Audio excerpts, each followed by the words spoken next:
Hello student.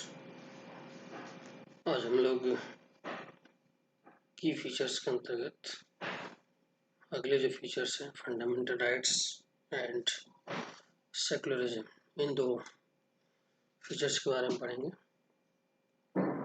Fundamental rights, मौलिक अधिकार। ये मौलिक अधिकार जो भारतीय संविधान सभा की अंतरात्मा भी कहा लगता है और औपनिवेशिक शासन के दौरान जो हमारे स्वतंत्रता संग्राम सेनानी थे उनकी मस्तिष्क में राज्य के प्रति संदेह पैदा हो गया था, क्योंकि ब्रिटिश गवर्नमेंट यहाँ के नागरिकों पर अत्याचार करती जा रही थी। इसलिए राष्ट्रवादी चाहते थे कि स्वतंत्र भारत में राज्य की सत्ता के दुरुपयोग से बचने के लिए कुछ लिखित अधिकार होने चाहिए, यानी राज्य के खिलाफ नागरिकों के पास कोई न कोई अधिकार होना चाहिए। लिहाजा मौलिक अधिकार देश के सभी नागरिकों को राज्य की सत्ता के मनमाने और निरंकुश इस्तेमाल से बचाते हैं। इस तरह संविधान राज्य और अन्य व्यक्तियों के समक्ष व्यक्तियों के अधिकारों की रक्षा करता है।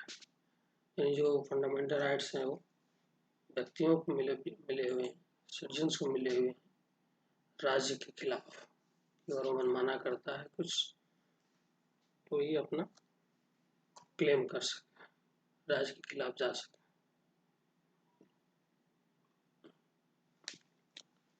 विभिन्न जो अल्पसंख्यक समुदाय भी हैं, माइनॉरिटी कम्युनिटीज, वो भी चाहते थे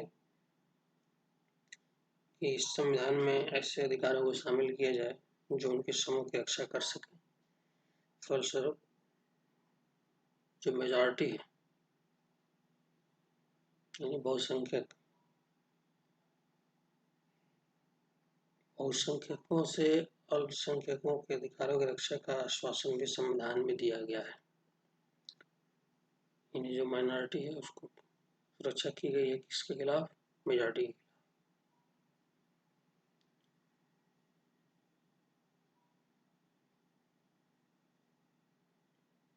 इन मौलिक अधिकारों के बारे में डॉक्टर अम्बेडकर ने कहा था कि इसका दोहरा उद्देश्य है। पहला, प्रत्येक नागरिक ऐसी स्थिति में हो कि वो उन अधिकारों के लिए दावेदारी कर सके, और सेकंड, ये अधिकार हर उस सत्ता और संस्था के लिए बाध्यकारी हो जिसे कानून बनाने का अधिकार दिया गया है। मौलिक अधिकारों के अलावा हमारे संविधान में एक खंड नीति निर्देशक तत्वों का भी है, यानी directive principle of state policy. संविधान सभा के सदस्यों ने खंड इसलिए जोड़ा था कि राज्य और ज्यादा सामाजिक और आर्थिक सुधार लाए जा सके। वे चाहते थे कि स्वतंत्र भारतीय राज्य जनता की गरीबी दूर कर सके। करने वाले कानून और नीतियां बनाते हुए इन सिद्धांतों को मार्गदर्शक के रूप में हमेशा सामने रखें। तो ये जो भी सरकार कानून बनाएगी उनको ये दिशा निर्देश देने का काम करेंगे। ये था मौलिक अधिकार, फंडामेंटल राइट्स। अगला है सेकुलरिज्म। धर्मनिरपेक्ष राज्य वह होता है जिसमें राज्य अधिकृत रूप से किसी भी धर्म को राज्य के धर्म के रूप में बढ़ावा नहीं देता। इसके बारे में हम अगले अध्याय और विस्तार से पढ़ेंगे। अब आप समझ गए होंगे कभी कभी देश का इतिहास यह तय कर देता है कि देश का संविधान कैसा होगा। भारत के जो संविधान निर्माता थे उन्होंने लंबे समय तक ब्रिटिश शासन से संघर्ष किया था स्वतंत्रता के लिए। तो जो भी कमियां वहाँ थी वो यहाँ पे दूर करना चाहते थे। संविधान उन आदर्शों तय करने में महत्वपूर्ण भूमिका निभाता है जिन्हें हम अपने देश और प्रतिनिधियों के जरिए साकार करना चाहते हैं। जिस तरह फुटबॉल के नियम बदल जाते हैं, बदलते ही खेल बदल जाता है, उसी तरह जिन देशों के संविधान में भारतीय बदलाव बड़े पैमाने पे हुए हैं, वहाँ देश का बुनियादी स्वरूप भी बदल जाता है। हम नेपाल में देख चुके हैं, वहाँ लोकतांत्रिक समाज बनाने की जरूरत के साथ ही एक नए संविधान की जरूरत भी पैदा हो गई है, क्योंकि वहाँ पहले राजतंत्र था, वहाँ लोकतंत्र स्टेब्लिश हो रहा है।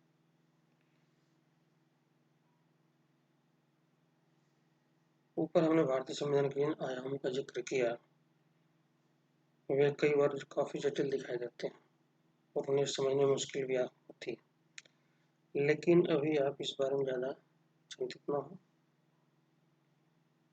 जो भी यहाँ पे चर्चा की जा रही है इसको हम अगले चैप्टर्स में देखेंगे। इसके अलावा अगले साल भी आप इसको देख सकते हैं। ये संक्षिप्त विवरण था भारतीय संविधान की विशेषताओं के बारे में। अभी तक आपने कौन कौन विशेषताएं पढ़ा? पहला था फेडरलिज्म, संघवाद। दूसरा था पार्लियामेंट्री फॉर्म ऑफ गवर्नमेंट। तीसरा सेपरेशन ऑफ पावर, शक्तियों का बंटवारा। चौथा फंडामेंटल राइट्स, मौलिक अधिकार। और नेक्स्ट सेकुलरिज्म, धर्मनिरपेक्षता। ये है मेन फीचर। और यहाँ पे आपको फंडामेंटल राइट्स के बारे में लिखा हुआ है detail. There are 6 fundamental rights. Number 1 right to equality, समानता का अधिकार। यानी भारतीय संविधान में बताया गया है कि किसी के साथ किसी प्रकार का भेदभाव नहीं किया जाएगा सरकार द्वारा या समाज द्वारा। राइट टू फ्रीडम, सबको स्वतंत्रता मिली हुई है कहीं भी जाने का, कहीं भी बसने का, कोई भी बिजनेस व्यवसाय अपनाने का और एसोसिएशन बनाने का, स्पीच देने का, सब इसके अंतर्गत मिला है। स्वतंत्रता का संग्रह, स्वतंत्रता का अधिकार। राइट अगेंस्ट एक्सप्लॉयटेशन, शोषण के विरुद्ध अधिकार। इसमें ह्यूमन ट्रैफिकिंग, मानव व्यापार और बंधुआ मजदूरी पर रोक लगाई गई है ऐसे बच्चों की जिनकी उम्र 14 साल से कम है। Right to freedom of religion, धार्मिक स्वतंत्रता का अधिकार। इसमें सभी व्यक्तियों को अपने मनपसंद धर्म को फॉलो करने, उसकी प्रैक्टिस करने, उसको बढ़ाने या प्रचार प्रसार करने की स्वतंत्रता दी गई। कल्चरल एंड एजुकेशनल राइट्स, सांस्कृतिक और शैक्षिक अधिकार। इसमें माइनॉरिटी ग्रुप को, जिसको हम लोग अल्पसंख्यक बोलते हैं, धार्मिक और भाषाई आधार पर अपनी संस्थाएं, शैक्षिक संस्थाएं चलाने का अधिकार है और अपने भाषा, कल्चर, लिपि को प्रिजर्व, संरक्षित करने का भी अधिकार दिया गया। अगला राइट टू कॉन्स्टिट्यूशनल रेमेडीज, यानी हम फंडामेंटल राइट्स को लेकर स्टेट के खिलाफ न्यायपालिका में जा सकते हैं। ये थे आपके फंडामेंटल राइट्स की फीचर्स। इसको आप देखिए, इसको नोट करें। फंडामेंटल राइट्स को हम नोट करेंगे जो 6 दिया हुआ है। Thank you.